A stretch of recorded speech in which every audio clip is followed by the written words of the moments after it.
Sadhguruji Pranam. We've been composing music for the last 23 years now as Shankar Ehsan Loy. One thing that's fascinated me is always been the concept of three. I see the association of the number three with various aspects like neutron, proton, electron, Brahma, Vishnu, Mahesh, and we are also three of us composing music. So, what is the relevance of three? What is the importance of three, and what is the effect of three? Namaskaram to the Trimurtis of Shankar, Ehsan Loy. Well, there are Trimurtis, Trinetra, Trishula, Trikala. All these things are evolution of ideas from the fundamental experience of human life. All human experience is rooted in these three things. Our memory belongs to the past, which is called as the Bhutakala.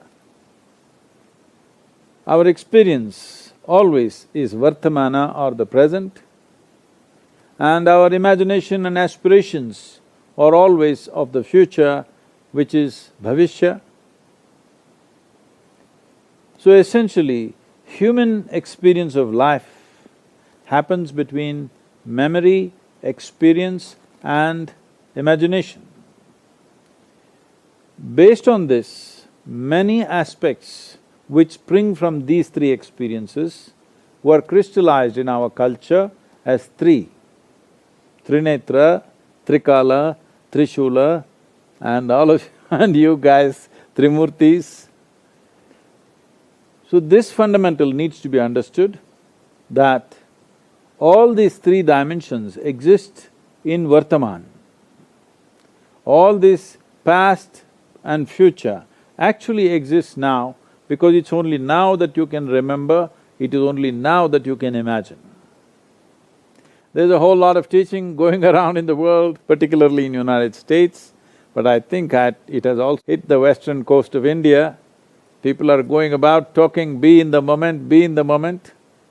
They are worshippers of the present.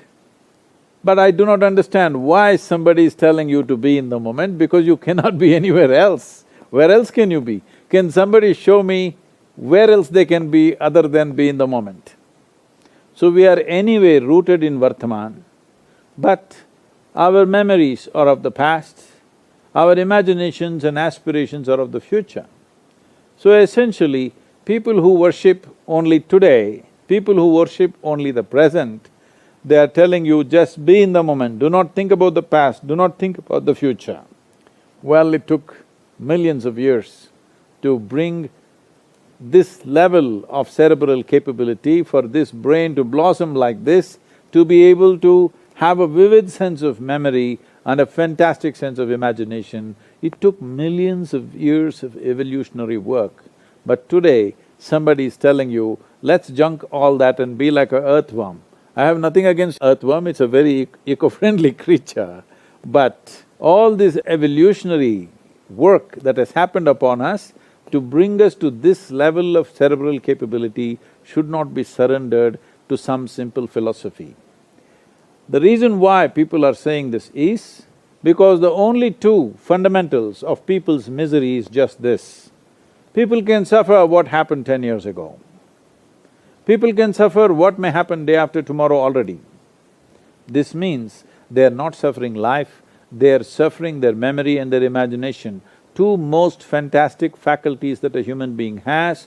It is these two faculties of vivid sense of memory and a fantastic sense of imagination which sets us apart from every other creature. This they want to surrender because they don't know how to handle their thought and emotion. If you could joyfully remember and with great exuberance and ecstasy imagine things, why would you want to surrender that? It is just that your memories and your imaginations have become compulsive and they're creating a world of misery. So people are talking about how to forget the past, how to not think about the future. This is not the way to conduct human life.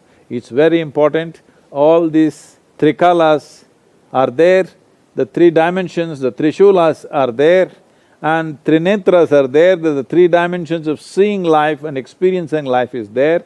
And we are very glad the Trimurtis of Shankar, Ishan and Loy are there. Please make some wonderful music and let's celebrate the Trimurtis.